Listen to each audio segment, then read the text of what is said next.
Okay. So my experience, so I've been in construction since 2007. I actually took a pre-apprenticeship back in 2007. Before that, I was just working with my uncle. He had me teaching me. And then I heard about like I said, a pre-apprenticeship in about 2007. Took that pre-apprenticeship and got hired on by Clayco all in the same year. So I spent 4 years with Clayco doing general carpentry. And that led to me running crews at the end of that 4 years. That led to me running crews. That led to me, just managing projects in the union. And where I decided to part ways was we started having talks about superintendent, me being superintendent, and just speaking with other superintendents and other higher ups about that position. They were letting me know that that's something that I've got to. I'll be there 24 hours, basically. They said, well, if you take this position on, I'm telling you now, most of us are divorced. I'm telling you now that, if you are married, you're just basically going to be funding the family, but you'll be here all the time, unless you take vacations, which is few and far between for us. And so, choosing not to have that lifestyle, because I was already working a lot of weekends with Clayco. Choosing not to have that lifestyle, I went into doing side jobs, which, in the union, they hate that. But I did that just to test the waters and see what being a contractor on my own would be like.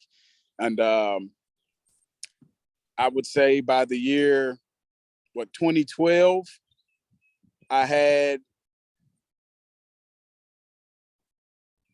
the end of the year 2012, I had so many calls on my phone that, it was hard for me to focus at work with Clayco. So I decided to go ahead. When they laid me off, I decided to go ahead and quit and start up my own thing. So I had worked 3 years without a business license, and then finally got my business license in 2015.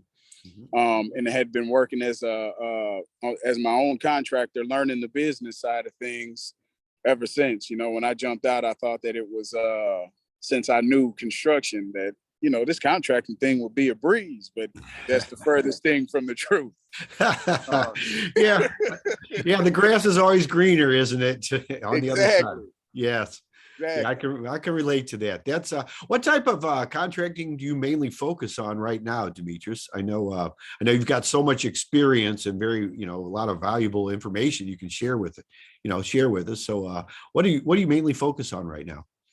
So what we mainly focus on right now is we do kitchens, bathrooms, and basements. We also do room additions, and we do decks and fences. And home remodeling is what I like to call it, because I've read a lot of books. I've talked to a lot of people, and they say, hey, focus in on one thing. I've tried that, focusing in on one thing, and it always leads to, when we focus solely on kitchens, that led to bathrooms. When we focus, said, all right, well, we'll stop the kitchens, we'll do the bathrooms. That led to basements, from putting bathrooms in basements. And so, for us, it's home remodeling. We touch a lot of things. I'll tell you, the only thing that we don't do hands-on is roofing. So I subcontract that out. I also subcontract out a lot of electrical and plumbing work that requires permit. If it doesn't require permit, we can knock it out.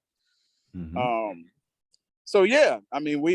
touch pretty much every part of a house. Right now, we're working on a project where we had I was called up. One of my previous customers said her sink was clogged. So, it turns out, just to make a long story short, I went over and took a look at it. It turns out we ended up having to tear up the basement floor and replace the piping from the kitchen sink on the first floor all the way down over to the sewer lateral. So there's things like that, that we take care of it. Yeah. Well, I know it's not boring, and you run into things just like what you were saying there, Demetris, things you don't count on. That's just, I guess that's what makes it fun though, too. You're laughing about it, but I can appreciate that. Yeah. Yes, indeed. Yeah. Yes, indeed. You never know what to expect. You think, I've been doing this for quite a while, and you think that even with all the codes we have, you think that things will be a certain way, and you get under there and expose them, and they're not. So, Yeah. you always have to improvise. Yep. Makes it fun. I know that. Yes, indeed. Yes, Yeah, I indeed. know when I know personally, whenever we get into a project, I typically will go ahead and I like to say pencil in, but it's not really a pencil, but I put in 20% for unknowns, because you just never know. And typically, if we come up with something that's not an unknown, I consider that a bonus. So, Yeah. that's Yes, just part of indeed. the deal. You can't really go by exactly what we think. I know, until we get into it. So. Um, Right. yeah. Well, Demetris, this is very valuable. Do you have any certain area or areas that you actually focus and work on and prefer with your business Um, today? so as long as we can make the numbers work, really, I'm more in my mindset is focused more on, just being of service to the customer. So as long as numbers work, I know things can get expensive the further out we travel, Hmm. but right now we've done work from O'Fallon, Missouri to O'Fallon, Illinois, and Mm. we've touched quite a few spots in between. Um, so yeah, that's I would say that's about our range right there. Anything outside of that would be pushing it, and it right there, that's where it all depends on how we can work those numbers to have the project work. So Sure. Well, that's quite an area right there. I mean, you it just is. talking about that's a little bit more than I would say the metro area here, Oh because yeah. that goes quite a ways. I mean, you go from one end to the other. Um, you know, it's quite a deal. Uh, that's or what's your availability, I guess, is be my next question. I mean, I know you're really busy right now. Good contractors are. I know that, and I know you are a good one. So, Demetrius, what would you say the time frame would be on a project if someone were to contact you, say, right now, what would be realistic as far as the time frame? Re- Realistic as far as the time frame, I say about mid October. Okay. Right now. We do so. I hear about contractors who go out and they entertain more than one job at a time. Hmm. I do not do that. I when I first started out, I was trying to do that, and I don't have enough arms to juggle those balls. So Hmm. we focus in on one project at a time, and just so you know, the way that we typically work is we'll write up a bid, not an estimate. I don't do estimates, and if you'd like, I can explain the difference. Sure. Um, That would be very helpful, actually, because I okay. know I know it's two different things. So sure. Yeah. So an estimate is something that you can get back to customers real quick on. Basically, an estimate. If you wanted me, I can give you an estimate over the phone. If you wanted an estimate on how much it would cost to replace a door, you know,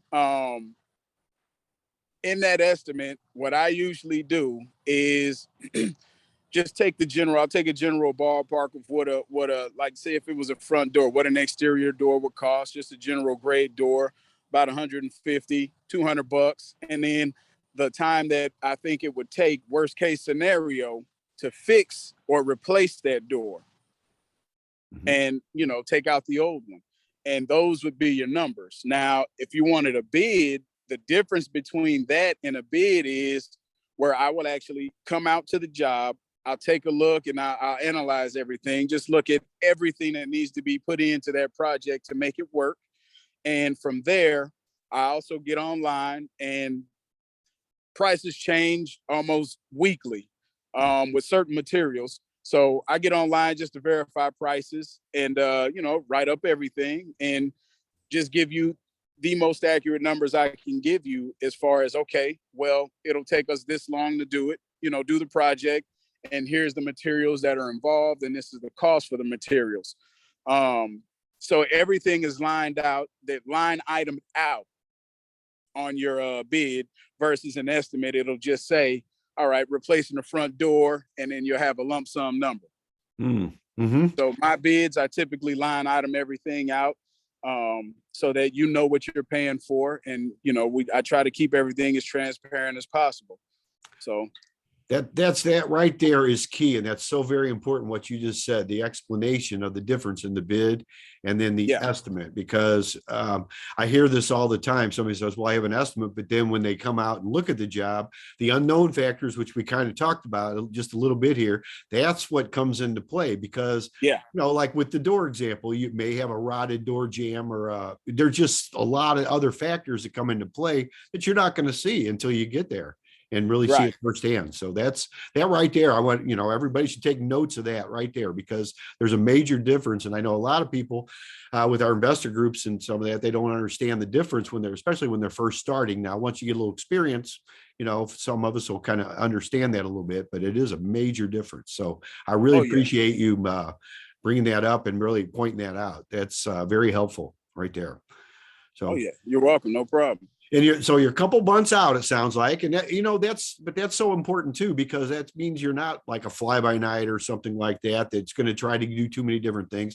I personally appreciate when somebody is focusing on my project or my job and not having everything spread out. Because I've had people in the past where they're also, besides working on my porch or my front deck, they were also doing a side job for the neighbor's carport. And I went over there and he'd be over there working on their stuff. So that, you know, I kind of found out how people really work before I kind of knew any better. And right there, that is just so, to me, is so important, just focusing on one project at a time. So I really appreciate that. And I know people that are been around a little while do also. So, well, Demetris, you've been very helpful today. If there's, if someone wanted to get more information from you or know more about you, is there a good way for them to get a hold of you? Contact? So my phone number is 314-649-8003. That's 314-649-8003. And my email is respirellc@gmail.com. That's spelled out RESPIRELLC@gmail.com. Okay, very good. Thank you very much. I appreciate all your help. You've been very, very, very knowledgeable, and I just appreciate it very much, Demetris. So thank you very much. You're welcome. And we'll see you soon. Indeed. Thanks for having me, John. Thank you. Yep.